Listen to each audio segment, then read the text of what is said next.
Good morning.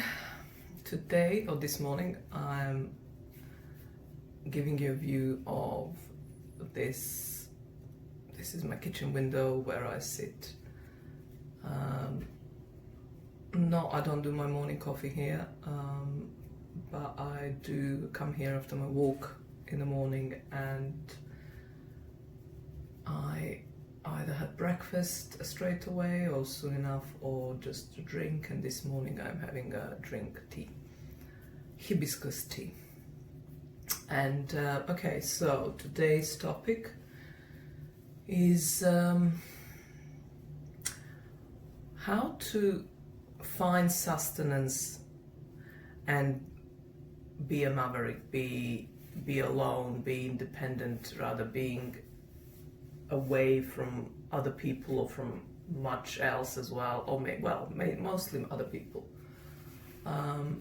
So the way I do it, and it was something that came to me this morning, is so I create, when I plan my work and just my kind of month and weeks and to-do lists and just planning basically, I like to create use quotes to sort of sprinkle my notebooks and my planners with, so that I feel inspired when I look at my planner and I think of my work and all that. And I have them also around the house, particularly the bedrooms, like private spaces more. And as I was thinking of one, I'm looking for a quote for something, and it just was this morning on my walk I was thinking about it. And I just thought, that's how I feel supported. Like, I can think of, my thinking was like, why am I even looking for quotes when I can come up? It was I was a bit, not resigned, what's the word, like exasperated, because I'm looking for this particular quote on a particular topic which I'm struggling to find. And I have much to say about the topic, and it's like, I could certainly come up with very wise words, I have no doubt. But at the same time, I don't want to. I actually want someone else's words, and that is my way of feeling supported by another human being. And I had a similar feeling, less articulated like I have just now, but still along the lines of being in the company while being alone. And it was when I was doing my English literature degree, a couple of decades ago, and when I was writing my dissertation. So I was at the end of uni, so I was gonna, it was gonna end obviously soon enough, and I was lamenting how I am gonna miss the company of the great thinkers and authors and poets and just amazing. So for 3 years I did my degree. I was in the company of the most amazing minds and human beings and creatives and artists and philosophers and including a few colleagues and certainly most lecturers. And those were real beings, real human beings, that eventually, or often throughout the uni, a few of them would just, as always back then, when I was less aware of my mechanics and the dynamics and the subconscious stuff that's going on for me. But so back in those days, those relationships ended abruptly and somewhat even harshly, some of them, because they just crossed the boundary faster than I could say, I don't know what in English, blink or something. Anyway, and so those were the human relationships, although few were good and stayed good for a while. In fact, just one. Was there few? No, it was just one that then eventually ended, and like we reunited after uni, and were phenomenal friends for a good year or two, and then we took a break, and then when we tried to reconnect, it just wasn't working. it just all went a bit wrong. Nothing too bad, just sad, but not, just not in each other's lives anymore.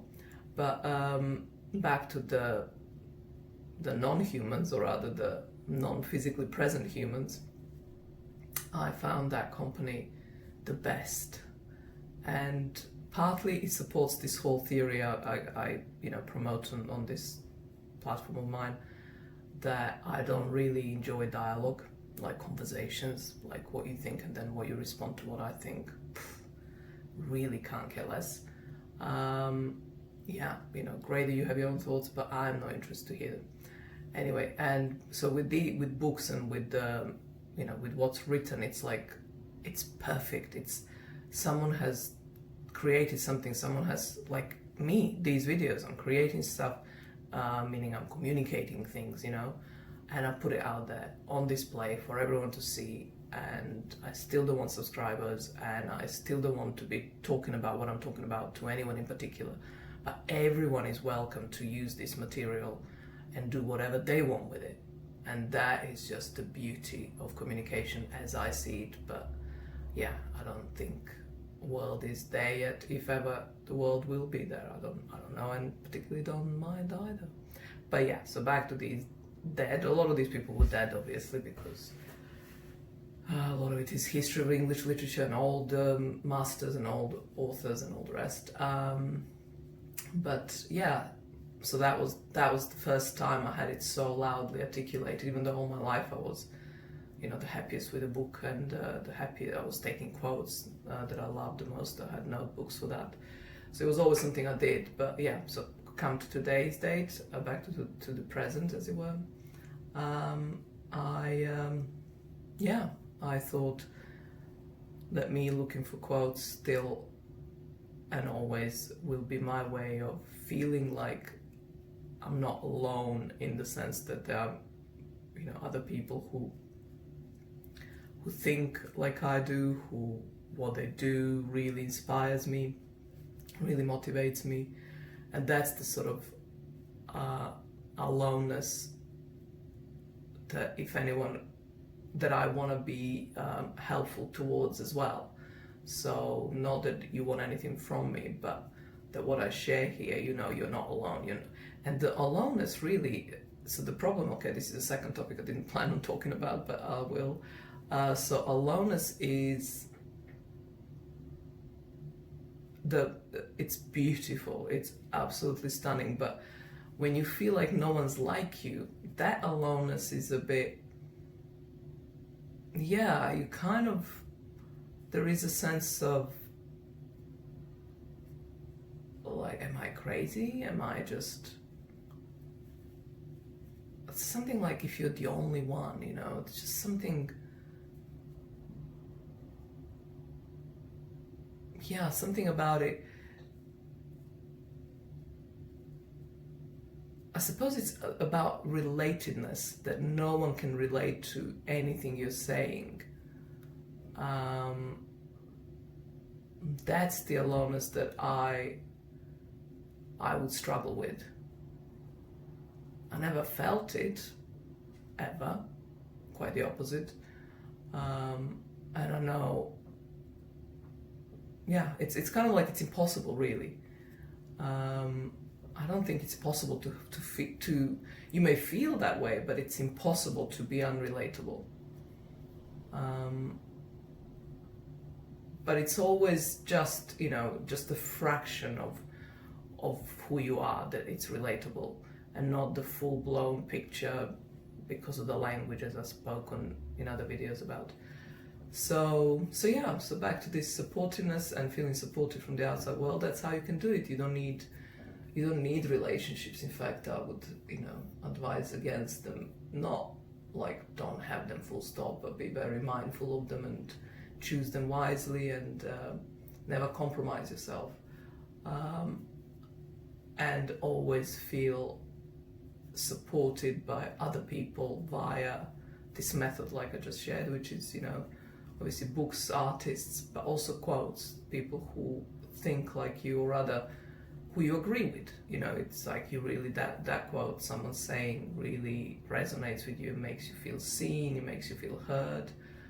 And that's such a beautifully healthy way to seek out connections and a feeling of being supported.